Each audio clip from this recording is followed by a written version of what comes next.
యేసుక్రీస్తు నామములో కృపావాగ్దానం వింటున్న ప్రియులందరికీ ప్రత్యేక వందనాలు.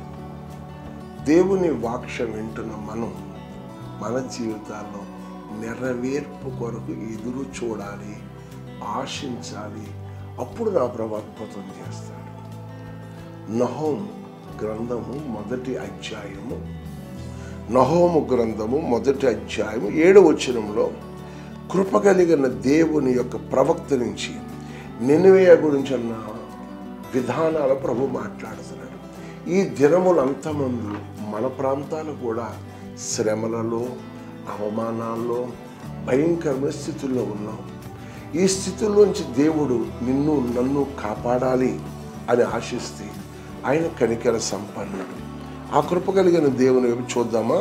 7వ వచనం, యెహోవా ఉత్తముడు, శ్రమదినమందు ఆయన నాకు ఆశ్రయము, తన యందు నమ్మిక ఉంచి వారిని ఆయన ఎరుగును. అప్పుడప్పుడు ఏదో వచ్చి నువ్వు భక్తి చేయటం కాదు.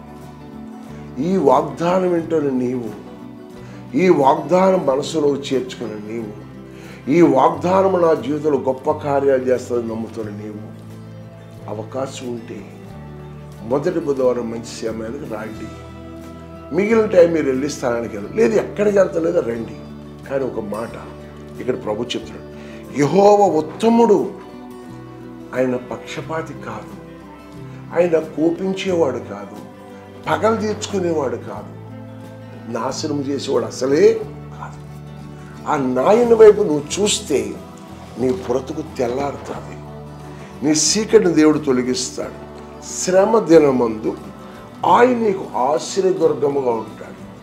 శ్రమ, ఎన్ని రకాల శ్రమలు, రుణాలనే శ్రమలు, భార్యాభర్తల మధ్యన విభేదాలనే శ్రమలు, పిల్లరా అందంగా ఉంటే అవమానపరుస్తున్న శ్రమలు.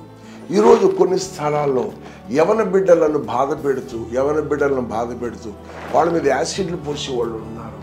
మంచిగా సువార్త ప్రకటిస్తే వాళ్ళ మీద రాళ్ళు రువ్వుతున్నారు, లేదా చంపేలేని ప్రయత్నం. ఎన్నో రకాల శ్రమలు.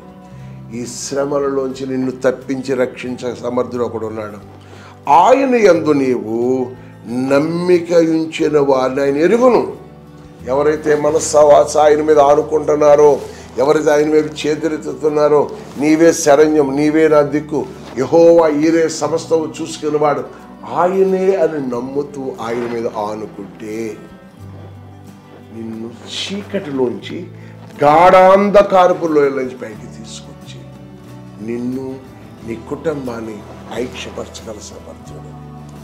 నీ కుటుంబములో భయము, శ్రమ, రోగమనే శ్రమ, ఈ మంచం నుంచి నేను ఇంకా లేవగలుగుతున్నా, తిరిగి రాగలుగుతున్నా అని భయపడుతున్నావా?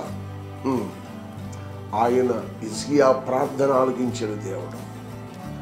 38 సంవత్సరాలు పడి ఉన్న వాడిని పరుపెత్తుకు నడవమన్న దేవుని నామం ఎంత గొప్పదో తెలుసా?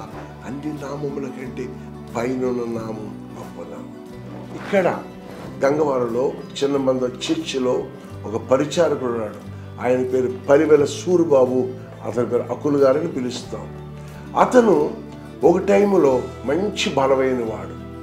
21 లక్షలు ఖర్చు పెట్టారు, 2 కిడ్నీలు పాడైపోయినాయి. ఆయన భార్య, నా ప్రభా నువ్వే నమ్మదగిన వాడు, 2 పిల్లలు, భార్య, 3 ప్రార్థన చేశారు. ఈ రోజు అతను సజీవుడిగా ఉంటాకు దేవుడు కృప దయచేశాడు. నమ్మకస్తుడుగా పరిచర్యలో ఉంటాడు. పిల్లల దేవుని సన్నిధులు ఎవరైతే అలాగుంటారో, నమ్మిక ఉంచి వారిని ఆయన ఎరుగును. ఆయన్ని హృదయంతరంగాలు చూస్తూ నీకు ఆపదల్లోంచి, రోగ పిశాసుల్లోంచి, ఆర్థిక ఒత్తుల్లోంచి విడిపించి నిన్ను తలగా చేసి గొప్పవాడిగా చేయగల దేవుని సన్నిధిలో 2 చేతులు జోడించి, అయ్యా శ్రమలో ఉన్నాను, నాకు విడుదల కావాలి, ప్రార్థించండి అయ్యా. ప్రభువైన యేసువా, నాయనా నీ కృప ద్వారా నీ బిడ్డల బంధకాల నుంచి విడిపించాడు, చీకటి నుంచి విడిపించాడు, ఆర్థిక వస్తువుల నుంచి విడిపించాడు, పిల్లల సమస్య నుంచి విడిపించి ప్రశాంత వాతావరణం యేసుక్రీస్తు నామములో అనుగ్రహించబడును గాక. ఆమేన్.